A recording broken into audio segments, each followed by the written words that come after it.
السلام علیکم ورحمۃ اللہ وبرکاتہ۔ ناظرین، امید ہے آپ تمام احباب خیریت سے ہوں گے۔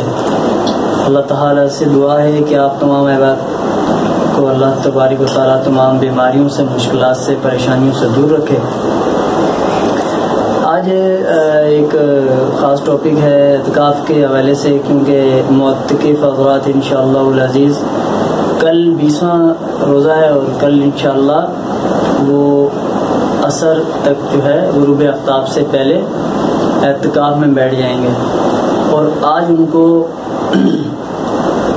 جو کمیٹی کے ممبران ہیں ان سے مشاورت کر کے اپنے نام وغیرہ لکھوانے ہوں گے۔ تو آج اس حوالے سے ان کو کچھ مسائل بھی میں آپ کے نظر کر دیتا ہوں، اور اس کو آپ باغوری سنیں، انشاءاللہ بہت فائدہ ہوگا۔ کمپلیٹ اگر ویڈیو آپ سنا کریں تو اس کو ویڈیو کو لگایا کریں، ادروائز آپ سے گزارش ہے کہ آپ ویڈیو آن ہی نہیں کیا کریں، کیونکہ جب ایک مسئلہ پورا سمجھ میں نہیں آتا تو آپ اس کو نہ سنیں، آپ صرف دکھانے کے لیے مت دیکھیں اس کو مسائل کے حوالے سے دیکھیں، یا آپ سے کل کوئی مسائل پوچھ سکتا ہے تو آپ اس کو اس حساب سے دیکھیں کہ یہ کل میں نے کسی کو بھی بتانا ہے، اگر تو میرے کو خبر ہونی چاہیے پورا مسئلہ کیا ہے۔ شروع میں آپ 1 منٹ کی 2 منٹ کی ویڈیو دیکھ کے آپ اس کو ہٹا دیتے ہیں، بولتے ہیں نہیں ہے ایسے نہیں ایسے ہے، تو اس مسائل میں آپ سے گزارش ہے کہ آپ پلیز اس کو پورا دیکھا کریں۔ دیکھیں، اعتکاف کے 3 قسمیں ہیں۔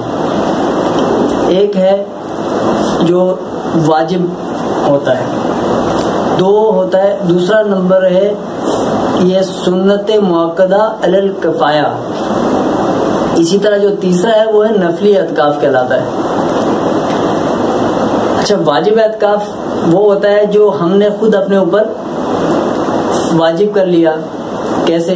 جیسے ہم نے کوئی منت وغیرہ مانگ لی کہ اگر ہم مثال کے طور پہ کوئی بیمار شخص ہے اور وہ کہتا ہے میں بیماری سے صحیح ہو گیا، یا میری بیماری دور ہو گئی، تو میں رمضان کے فلانے دنوں اتنے 3 دن کا یا 4 دن کا اعتکاف کروں گا۔ اب وہ جب صحت مند ہو جاتا ہے تو اس پہ یہ اعتکاف واجب ہو گیا، اب اس نے وہ اعتکاف کرنا ہی کرنا ہے، وہ اس پہ واجب ہے۔ اب اسی طرح جو دوسرا اعتکاف ہے سنت مؤکدہ علی الکفایہ، یہ جو جس عبادت کا کرنا باعث ثواب ہوتا ہے، یہ وہ اعتکاف ہے، اس کا کرنا باعث ثواب ہے، اور اس کو 1-2 بار ترک کرنا برا ہے، لیکن ہمیشہ کے لیے ترک کر دینا یا اس کی عادت بنا لینے سے انسان گنہگار ہوگا۔ لیکن علی الکفایہ سے متعلق میں آگے انشاءاللہ بیان میں بتاؤں گا کہ علی الکفایہ کیا ہے، پورا بیان سنیں گے تو انشاءاللہ سمجھ میں آئے گا۔ اور تیسرا ہے نفلی اعتکاف۔ ناظرین، نفلی اعتکاف وہ ہے جو ہم کسی بھی دن جب بھی ہمیں ٹائم ملے ہم مسجد جاتے ہیں، اور وہ ہم اس کے لیے روزے کی ضرورت نہیں ہے۔ آپ مسجد میں گئے اور آپ نے نیت کر لی نفلی اعتکاف کی، یہ تو سنت الاعتکاف، مسجد میں داخل ہوئے، اس کے بعد یہ نیت کی تو آپ اعتکاف سے ہو گئے، اور اس کا ثواب آپ کو ملنا شروع ہو گیا جب تک کہ آپ مسجد سے باہر آتے ہیں۔ تو یہ نفلی اعتکاف یا مستحب اعتکاف کہلاتا ہے۔ اس کے لیے روزے کی شرط نہیں ہے، جبکہ سنت مؤکدہ علی الکفایہ کے لیے بھی روزے کی شرط ہے، اور جو واجب اعتکاف ہے اس کے لیے بھی۔ اسی طرح آ جاتے ہیں کہ اعتکاف کے فضائل بے شمار فضائل ہیں اس کے، اسی طرح اعتکاف کے مسائل ہیں، یہ بھی بہت کافی ہیں، ان کا بھی ہمیں جاننا بہت ضروری ہے۔ اسی طرح اعتکاف کی کچھ شرائط ہیں، تو یہ بھی ہمیں سننا اور ہمیں پتہ ہونا چاہیے کہ اعتکاف میں بیٹھ رہے ہیں تو ہم اس کے لیے شرائط کیا ہے۔ دیکھیں، اعتکاف کی فضیلت میں ایک حدیث عرض کرتا ہوں۔ نبی کریم علیہ الصلوۃ والسلام نے ارشاد فرمایا، جس نے رمضان کے 10 دن کا اعتکاف کیا تو گویا اس نے 2 حج اور 2 عمرے کیے۔ اور ایک اور روایت عرض کرتا ہوں چھوٹی سی، نبی کریم علیہ الصلوۃ والسلام نے ارشاد فرمایا، جو اعتکاف کرتا ہے تو اس کو ایک فائدہ یہ ہوتا ہے کہ وہ گناہوں سے بچ جاتا ہے۔ اچھا، دوسرا جو اعتکاف کرتا ہے اس کو تو گناہوں سے ہی بچ جاتا ہے، اور دوسرا سرکار نے فرمایا کہ وہ جتنے نیک اعمال باہر غیر اعتکاف میں کرتا تھا، مثال کے طور پہ کوئی بیمار کی عیادت کرتا تھا، کوئی کسی غریب کی مدد کرنے جایا کرتا تھا، کوئی کسی مسجد میں تعمیر کیا کرتا تھا، کوئی دیوار بناتا تھا، کوئی کنواں کھودتا تھا، کوئی درخت کاٹ کے کسی تک لکڑی مہیا کرتا تھا، کوئی بیمار کی عیادت کرتا تھا، یا کوئی بیمار کو دوائیاں پہنچاتا تھا، یا کوئی نفل پڑھتا تھا، کوئی قرآن پاک کی زیادہ تلاوت کرتا تھا. اسی طرح بہت سارے ایسے والدین کی خدمت کیا کرتا تھا، ان کی بازو دبانا، ٹانگ دبانا، کوئی سر دبا دینا، اسی طرح بہت سارے ان کے لیے کھانے پینے کے انتظامات کرنا، یہ تمام چیزیں. تو ان تمام چیزوں کا اس کو اعتکاف کی صورت میں بھی ثواب پورا ملے گا. سبحان اللہ. اچھا، اس کے مسائل تو دیکھیں، مسائل تو اس کے بہت کثیر ہیں، لیکن ان کے قلیل جو حل ہیں وہ ہم تلاش کرتے ہیں. وقت بہت کم ہے تو بہتر رہنمائی کے لیے اتنا عرض کرتا چلوں کہ 20ویں رمضان کو غروب آفتاب سے پہلے مسجد پہنچنا ضروری ہے، اور یہ سنت موقدہ علی الکفایہ اعتکاف ہے. اگر ایک محلے سے چند افراد بھی اس کو اگر ادا کرتے ہیں تو پورے محلے والوں کا یہ ان کا ادا ہو جائے گا.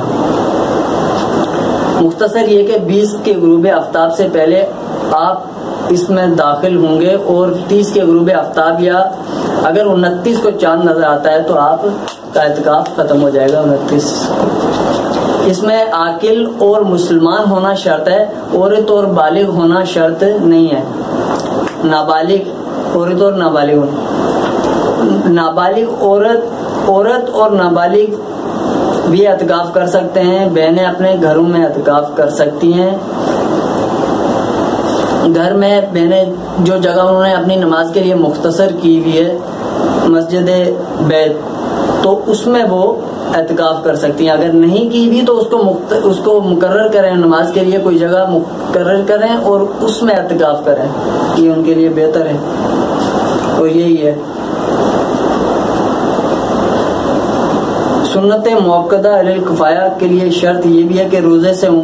اگر روزہ نہیں ہوگا تو اعتکاف بھی نہیں ہوگا، اور روزہ ٹوٹ گیا تو اعتکاف بھی ٹوٹ گیا. اعتکاف کے لیے جب مسجد میں داخل ہو جائیں تو فنائے مسجد کا مسئلہ ایک مختلف ہے. یہ مسئلہ ہے کہ بلا ضرورت کسی اس میں نہ جائیں تو زیادہ بہتر ہے.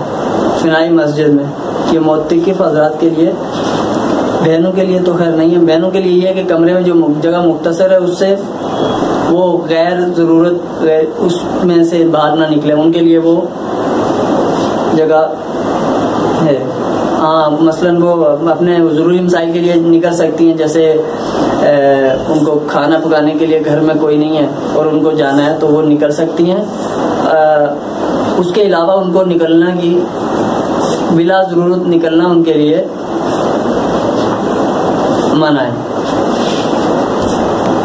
اسی طرح جو معتکف حضرات ہیں وہ صرف ٹھنڈک حاصل کرنے کے لیے مسجد سے نکل کے وہاں پہ غسلانے تک پہنچے ہوئے اور وہاں بار بار جا رہے ہیں، یا پھر اسی طرح کھانے پینے کی چیزوں میں احتیاط کریں کہ کم کھائیں تو واش روم جانا کم ہو، جتنا کھائیں گے تو اس کو نکالنا بھی ہے. تو اس کے لیے بار بار آپ کو فنائے مسجد میں جانا پڑے گا مسجد سے باہر، اور یہ بلا ضرورت جانا منع ہے. اس میں کچھ علماء کہتے ہیں کہ جا سکتے ہیں اور کچھ علماء کہتے ہیں نہیں جا سکتے، لیکن بہتر یہ ہے کہ آپ نہ جائیں. باتیں وغیرہ مسجد میں نہ کریں معتکف حضرات. اس میں اذان آپ دے سکتے ہیں، ذکر و اذکار میں مشغول رہیں، قرآن کی تلاوت کریں، کم کھائیں تاکہ اسے آپ کو سستی وغیرہ بھی نہ آئے اور نیند وغیرہ بھی کم آئے.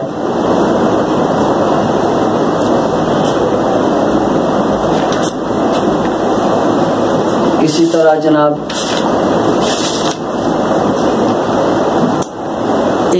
جب ایک معتکف مسجد سے باہر نکلے تو اس کا اعتکاف فاسد ہو جاتا ہے.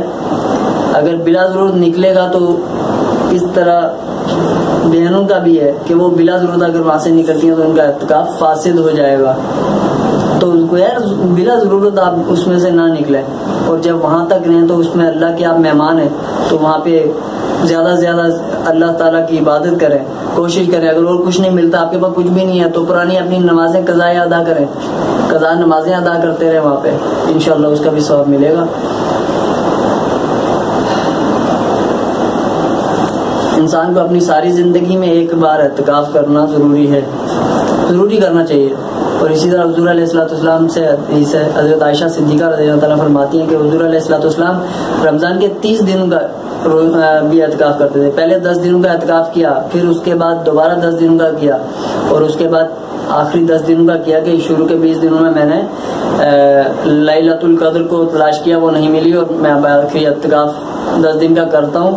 تو صحابہ کرام سے بھی فرمایا کہ اگر ان میں سے بھی کوئی کرنا چاہے تو وہ بھی آ کے کر سکتا ہے. تو اسی طرح صحابہ کرام نے ان کے ساتھ آخری 10 دن کا, تو یہ اعتکاف ان سے بھی ثابت ہے, اس کو کریں, ان کے بے شمار فضائل ہیں. بس ضروری گزارش یہ ہے کہ معتکف حضرات جب مسجد میں زیادہ سے زیادہ عبادت میں مشغول رہیں, اس دوران جو ٹائم چارٹ ملے اس کو فالو کریں, جو وہاں پہ جو علماء حضرات جو مبلغ آتے ہیں ان کی بات کو سنیں, غور سے سنیں, اور جو ٹائم فریم ملتا ہے آپ کو کمیٹی کی طرف سے اس کو فالو کریں. کل آپ جائیں گے انشاءاللہ, جو میری بات کو سن رہے ہیں, آپ کے لیے ضروری ہدایت صرف اتنی ہے کہ آپ مسجد میں شور و گل سے پریز کریں, وہاں پہ جو ہدایت ملتی ہے ان پہ عمل کریں. آپ قرآن پاک کی تلاوت کرنے جائیں, آپ اللہ کے مہمان بن کے جا رہے ہیں, تو آپ جتنا وہاں پہ اللہ تبارک و تعالیٰ کی عبادت کریں گے اتنا آپ ثواب کمائیں گے. اس کے مہمان بن کے جا رہے ہیں, سوچیں آپ وہاں سے کیا لے کے اٹھیں گے. وہاں پہ آپ عام دنوں کی طرح نہ رہیں, خاص بن کے جائیں. آپ خاص ہیں, اللہ کے سب سے خاص مقرر بندے ہیں آپ وہاں پہ. اس نے آپ کو چنا ہے, اتنے لوگوں میں سے, پورے محلے میں سے ایک آپ کو چن کر اپنے پاس اپنے گھر میں بلایا مہمان, تو آپ وہاں پہ جو ہے عبادت میں مشغول رہیں. ٹھیک ہے. اور یہ دیکھیں الحمدللہ یہ میرے پہلے اعتکاف کی برکت ہے. الحمدللہ میں نے پہلا اعتکاف کیا, اور اسی میں نے داڑھی کی نیت, ایک مبلغ حضرت آئے ہوئے تھے, انہوں نے کہا کہ انشاءاللہ آپ نیت کرتے ہیں. میں نے کہا الحمدللہ میں تو نیت کرتا ہوں, تو میں نے نیت کر لی, تو آئے الحمدللہ میں اس سے برکات جو ہے نا سمیٹ رہا ہوں. آپ بھی اس میں اچھی نیت کریں, اور دودھ پاک کی کثرت کریں, ذکر و اذکار استغفار کریں وہاں پہ. اور میں تو یہ آپ سے گزارش کروں گا کہ آپ وہاں پہ زیادہ سے زیادہ اپنی قضا نمازیں بھی ادا کریں.